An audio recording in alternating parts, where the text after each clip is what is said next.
Hello, LA. This is Arlene, your host on the Wise Latina Network, doing what I call the Briar check-in, where I just come to you in a quick few minutes and share my life experiences around Los Angeles as a Latina Urbanite in downtown, and as a responsible citizen who finds it important to engage in the community. I come to you this evening to share one of my goals and hopes and desires for 2015 in downtown LA. And that comes from my experience of living here for 6 years. I have a little girl who is now 5 years old. Her name is Halen. And she just started going to school, and it's a great experience where we're on the brink, we're on the border, the cusp, if you will, of downtown, East LA, Silver Lake Echo Park, and Chinatown, and even Pasadena. We're very close to all of these different neighborhoods. And most of the time we venture into downtown. That's our home, that's our neighborhood. And as she has started school, we are very much in Chinatown. And we experience so much culture, and we are like shocked every day by what's around us. And one of the major epidemics that you can say is around us is homelessness. You know, we live very close to bridges and underpasses, and we've become, as a family, not just Halen and I, but Shane, Halen and I, very conscious of our neighbors and aware of who they are, and have become friends with our neighbor. His name's Roy, and many other of our neighbors, where Roy's wife about a year ago died under our bridge from diabetes. And when that happened, it made me feel irresponsible, because I've known them for at least 2 years before she passed.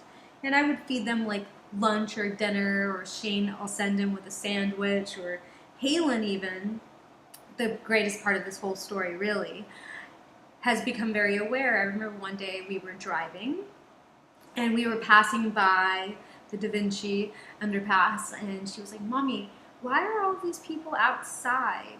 I was like, "Well, honey, they don't have homes." And she said, like nowhere to live?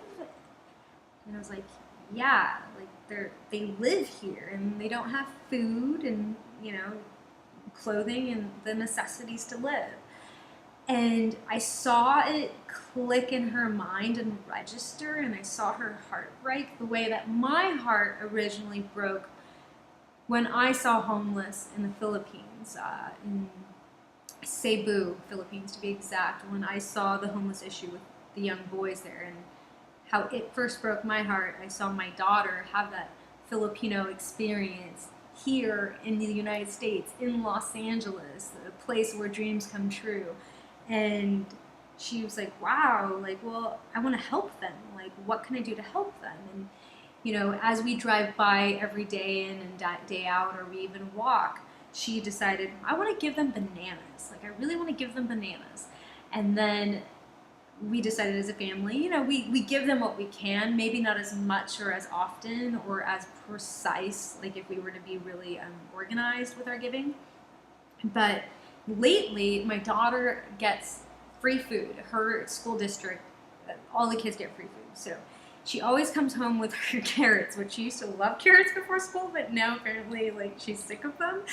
But I was like, Halen, you can't just keep leaving these carrots in your backpack. If you leave them in your backpack, they're gonna go rotten, and we have neighbors under the bridge that don't have food. We need to start taking these carrots and giving them to our homeless neighbors.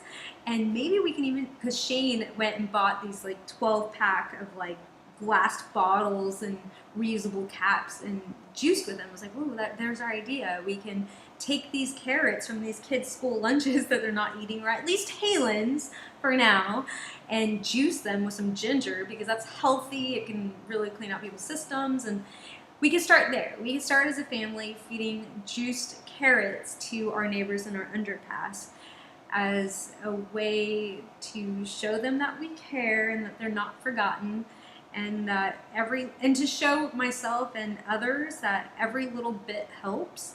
That kind gesture, if you're a doctor, mental health doctor rather, or a psychiatrist, or anyone, you can help by just utilizing your talents or that extra thing in the fridge.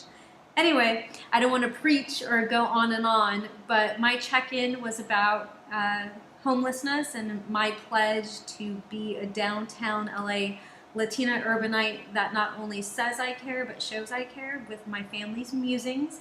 I will share with you as these months come. Every month I'll share what we're doing. Anyway, that's my check-in. I hope you have a great day or evening. As you can see in my view, it is definitely evening. Out there is the Da Vinci. Anyway, have a good night, and remember to check out Jacqueline and Candice Griego with Tequila and Push-Up Bras on the Wise Latina Network. They have 10 tips that every lovely lady should have in their lovely closet. So check them out and find out the Fashion Tip Friday, and stay tuned on Mondays for Two Wise Latinas, Cynthia and Sandra on Blog Talk Radio. Have a good evening, everyone. Good night.